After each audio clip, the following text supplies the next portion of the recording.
So now we're going to sneak up on Jess and Andy, a young couple who have been travelling around Australia while taking their coffee to the masses. So let's go say g'day. Hey. Hey there, how you going? Good. That's Yourself? good. Very good, thanks. Nice What are to you meet up to? Yeah, nice to meet you. Yeah. What are you up to? Oh, just getting set up for day's service of coffee. Excellent. Yeah. Nice. And where's the other half? Oh, he should be out there somewhere, I think, setting up some Yeah, tables. there he is. Yeah. Hey, how you going? How you doing, mate? Good, mate. Good. This is our beautiful caravan we got made for us in Melbourne. Purchased this probably about a year ago now, and it's just the perfect size for what we need to be doing. It's really light as well, which is important. If we can't get it into tricky spots, reversing and what have you, we can actually just push it around. So really travels really well, stays solid on the road as well. And yeah, it just has a nice look about it, sort of going off those vintage 1940s, 50s style of caravans back in the day.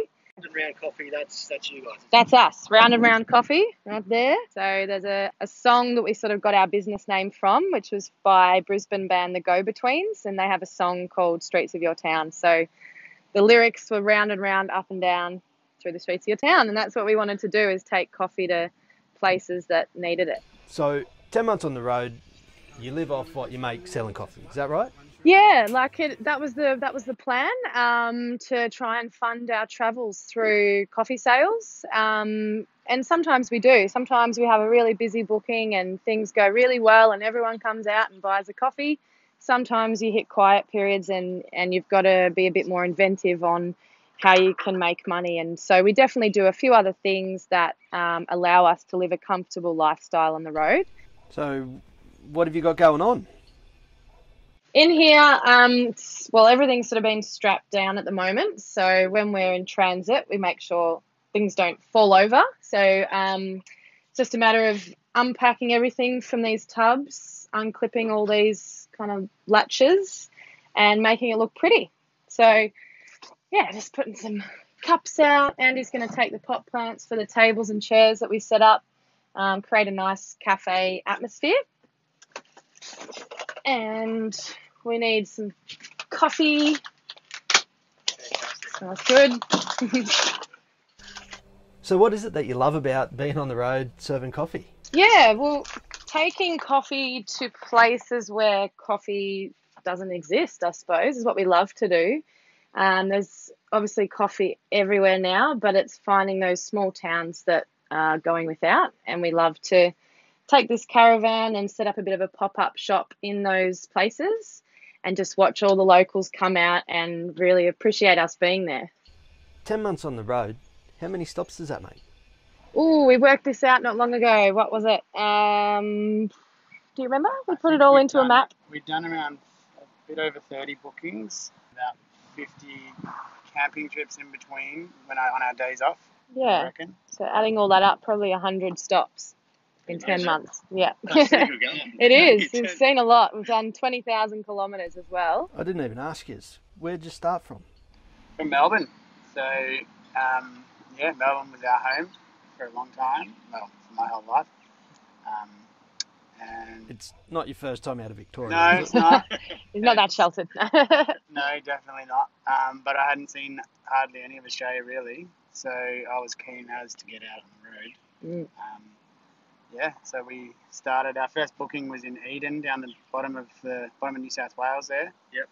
And that was a bit rough to start with. We ran out of coffee, and since then we've worked our way into a pretty well-oiled machine. So Nice. And I've got to ask, how many coffees do you have in a day?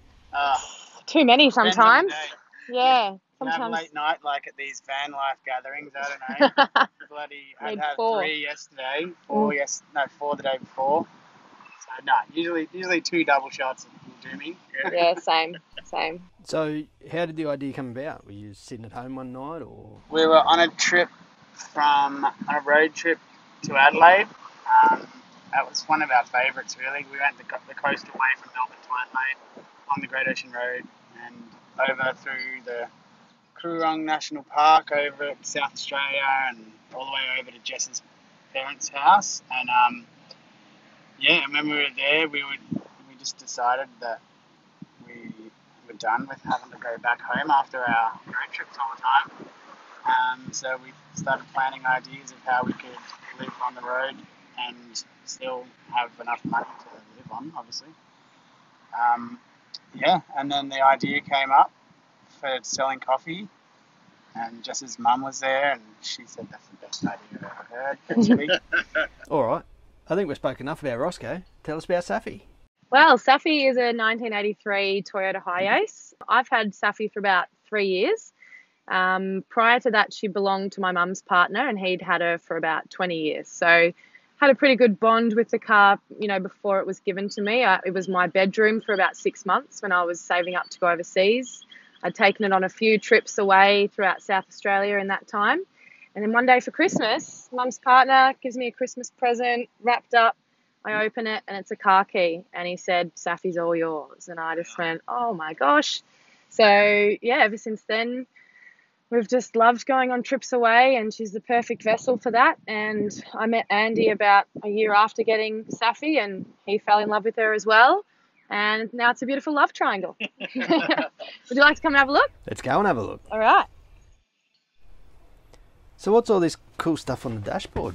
On the dashboard, it's a combination of a few things, some of which came from our house when we were living in Melbourne. We had that random crocodile there, a few other trinkets from Star Wars and such. So they're little pieces of home, I suppose. We've also got our, when Andy and I got engaged and had an engagement party, we've got our flowers that were there that are all dried up now on the dashboard.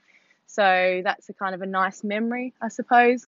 We got some basketball cards there just cause we found them in an op shop and decided they could go there. And now that we've run out of room for putting all of our stickers up from different places we've been to, we've started collecting the pins there. So they're hat pins from different areas that we've been to since we've run out of room for the stickers. The whole dashboard hopefully will be covered soon as we go to more and more places.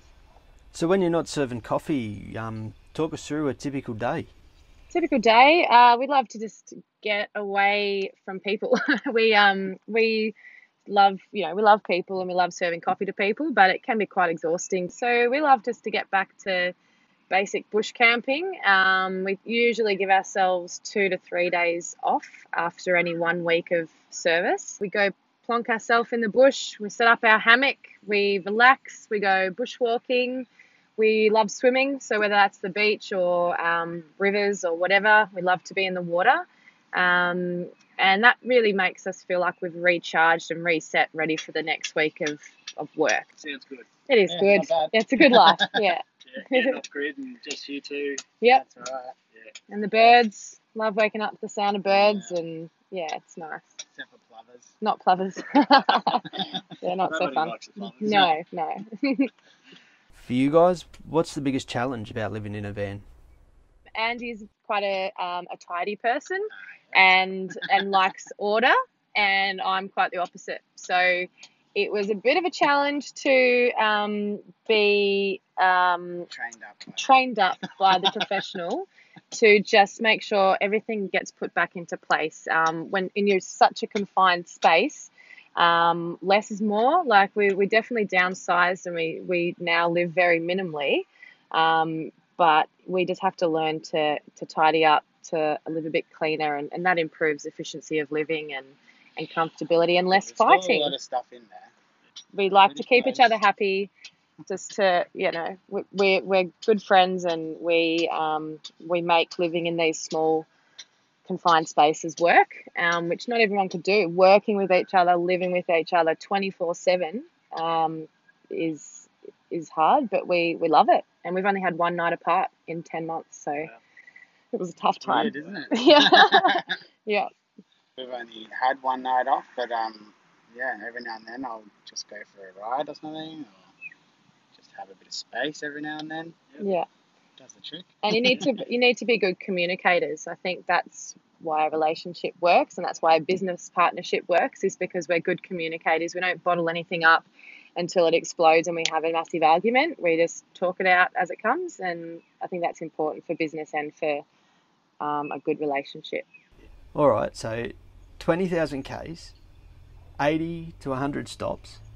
What's the hairiest moment you've had in the van? Hairiest moment, like scary. Like we've had a couple of blowouts, like tyre blowouts. Yep.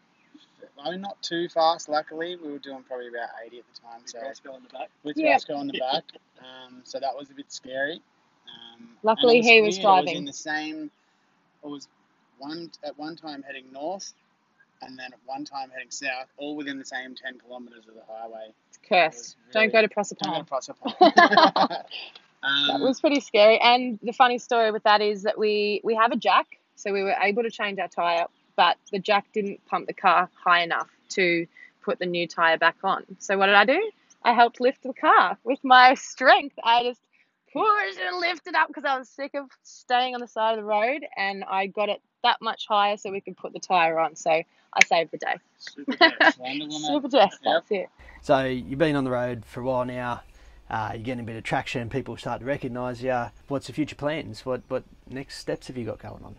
Yeah, well, at the moment we are we love our lifestyle, and we think, you know, our brand has something going for it, and we want to sort of offer that lifestyle to other people, and other people that live in their buses or live in their vans that have the ability to tow something like Rosco.